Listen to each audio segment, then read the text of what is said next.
Salam para kesatria, pernahkah kalian mendengar tentang Gereja Asria Timur, sebuah denominasi gereja kuno non-eksotik yang masih bertahan sampai sekarang? Mereka memiliki ajaran dan tradisi yang unik. Salah satunya adalah memilih Patrik berdasarkan garis keturunan. Bahkan mereka sempat memilih seorang remaja berumur 12 tahun sebagai pemimpin tertinggi mereka. Bagaimana kisahnya? Yuk kita bahas bersama.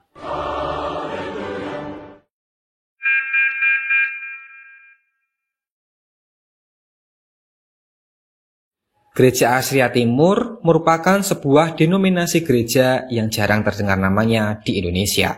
Kalah pamor dengan gereja Katolik, Protestan, bahkan Ortodoks.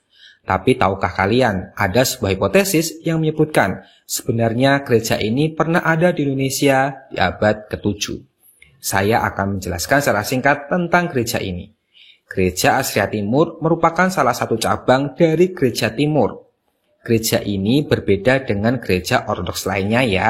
Mereka sering disebut mengikuti ajaran Nestorius, meskipun sedikit kurang tepat sebenarnya. Mereka mengikuti ajaran Theodorus dari Mopsuestia, guru dari Nestorius yang menolak hasil konsili Efesus.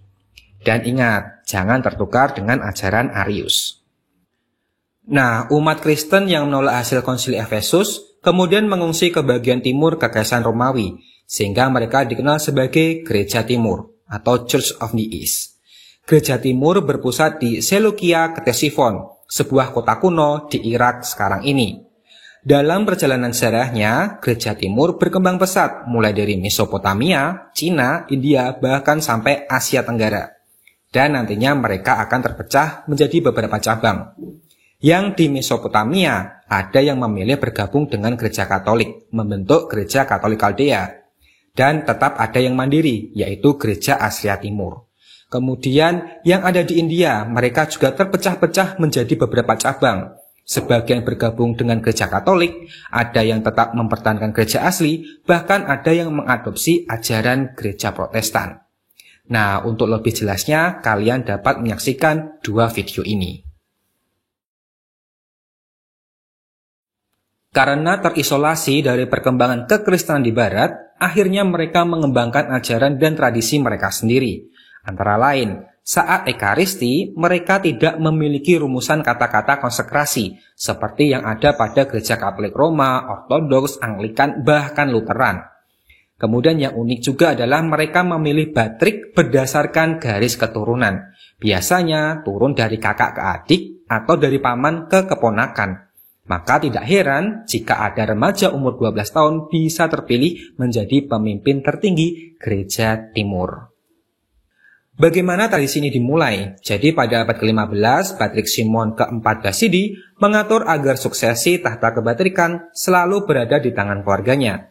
Masalah mulai muncul saat Patrik Simon ke-7 Isoyat menunjuk keponakannya yang masih berumur 12 tahun, Knaniso, sebagai penggantinya nanti. Tapi dia meninggal sebelum naik tahta sehingga digantikan oleh adiknya Mar Elia. Dari Mar Elia inilah berdiri dinasti Elia. Keputusan ini menimbulkan ketidakpuasan sehingga sebagian biarawan mengangkat Patrik tandingan, yaitu Patrik Simon ke-8 Yohanan Sulaka. Dari beliau inilah nanti berdiri dinasti Simon. Mar Simon 8 Yohanan Sulaka kemudian ke Roma mencari dukungan Bapak Paus Julius III. Hal ini menandai usaha persatuan pertama Gereja Timur dengan Gereja Katolik. Sayangnya, sekembalinya di Roma, beliau ditangkap Gubernur Amaya dan dihukum mati. Intrik ini ternyata diatur oleh saingannya, yaitu Mar Simon ke-7 Isoyat. Dari peristiwa ini pula lah terdapat dua dinasti Patrik Gereja Timur, yaitu dinasti Elia yang Nestorian dan dinasti Simon yang Katolik. Kelompok yang Katolik ini kemudian dikenal sebagai Gereja Katolik Kaldea. Seiring berjalannya waktu, berbagai intrik dan situasi politik saat itu melahirkan dinasti yang ketiga, yaitu dinasti Yosefit. Hal ini terjadi akibat dinasti Simon yang awalnya Katolik berbalik arah kembali ke ajaran Nestorian. Nah, salah satu uskup dari dinasti Simon, yaitu Mar Yosef pertama, memutuskan untuk bergabung kembali dengan Gereja Katolik pada tahun 1667. Jadi ada 3 dinasti. Dan menariknya 3 dinasti ini sebenarnya masih berkerabat keluarga. Jadi mereka itu masih sepupuan. Kerumitan tidak berhenti sampai di sini. Saat Bathric Mar Elia ke-11 dari dinasti Elia meninggal, keponakannya menggantikan, yaitu Bathric Mar Yohanan ke-8 Hormizd. Nah, Bathric yang baru ini membawa dinasti Elia bergabung dengan gereja Katolik. Dari sini berarti sekarang ada 2 Bathric Katolik Kaldea, yaitu dari dinasti Elia dan dari dinasti Yosefit. Nah, setelah Bathric dari dinasti Yosefit yang terakhir meninggal, Mar Yohanan ke-8 Hormizd mempersatukan 2 dinasti Bathric Katolik tadi. Dan berdasarkan kesepakatan dengan tahta suci Roma, setelah Bathric Yohanan ke-8 Hormizd meninggal pada tahun 1838, tradisi ini dihilangkan. Dengan demikian, gereja timur secara resmi terpisah menjadi 2 cabang. Cabang Katolik, yaitu gereja Katolik Kaldea yang menghapuskan tradisi, dan gereja Assyria Timur yang Nestorian dan masih mempertahankan tradisi. Sebelum kita lanjutkan pembahasan, jangan lupa untuk klik subscribe, like, komen, dan share. Jika ingin membantu pengembangan channel ini, kalian dapat bergabung menjadi kesatria atau klik tombol Super Thanks. Setelah cabang Katolik menghapus tradisi pemilihan yang unik tadi, dinasti Simun masih berkuasa di gereja Assyria Timur sampai tahun 1975. Bathric terakhir yang dipilih berdasarkan garis keturunan adalah Mar Simun ke-23 Esai. Beliau terpilih menggantikan pamannya, Bathric Mar Simun ke-22 Paulos saat masih berusia 12 tahun. Jadi beliau merupakan Bathric remaja terakhir. Lahir pada tahun 1908, ayahnya bernama David de Mar Simun, memiliki gelar Rab Kaila yang berarti panglima, dan ibunya bernama Esther de Bet Matran. Ayahnya memang ikut dalam Perang Dunia Pertama, maka mendapatkan gelar tersebut. Sejak kecil, dia sudah dipersiapkan menjadi Bathric, di bawah didikan Diakon Agung Toma Asita dan Uskup Agung Mar Yosip Knaniso. Meskipun masih sangat muda, dia dikenal akan kecerdasannya. Saat berumur 16 tahun, dengan bantuan pemberian mandat Inggris di Irak, Mar Esai kemudian belajar teologi di Kolese Santo Agustinus Canterbury dan di Westcott House, Cambridge. Kemudian pada tahun 1927 kembali ke Irak untuk memimpin gereja dan umat di sana. Namun situasi politik yang semakin tidak menentu semenjak berkuasanya Inggris di Irak memaksa Bathric dan keluarganya mengungsi ke Siprus pada tahun 1933. Setelah beberapa tahun di Siprus, Mar Esai kemudian memutuskan pindah ke Chicago, Amerika Serikat pada tahun 1940. Dengan pendidikan yang luar biasa, Bathric Esai sangat aktif dalam berbagai kegiatan baik itu politik maupun akademis, terutama di bidang sejarah. Maka tidak heran dia diangkat menjadi anggota kehormatan Athenaeum Club di London, sebuah perkumpulan intelektual yang sangat prestisius. Kemudian dia juga menjadi anggota American Historical Society.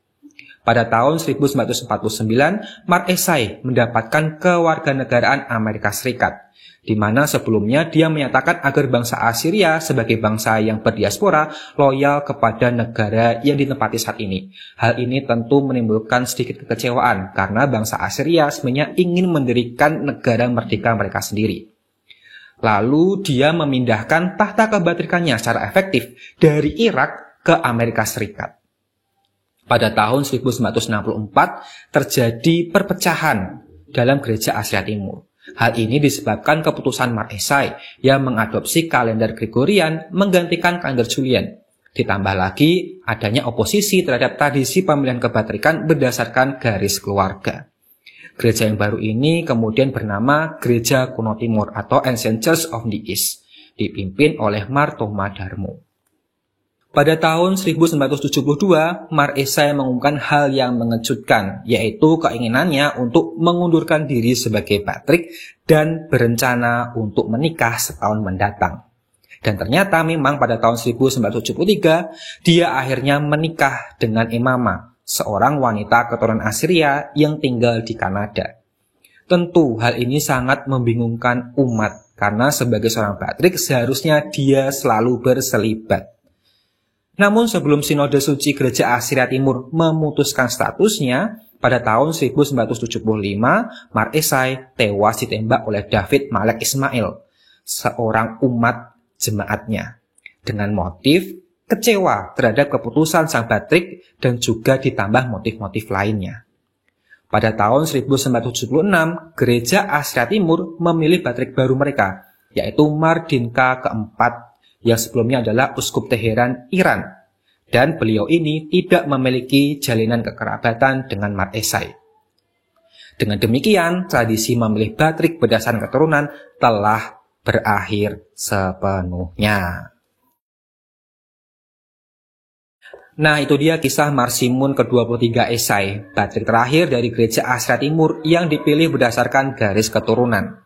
Bagaimana menurut kalian? Merasa familiar nggak terjadi di sekitar kalian? Anak pendeta jadi penerus ayahnya. Hehehe. Sekian video kali ini. Terima kasih sudah menonton sampai selesai. Mohon maaf jika ada yang kurang berkenan. Sampai jumpa lagi di video lainnya. Salam.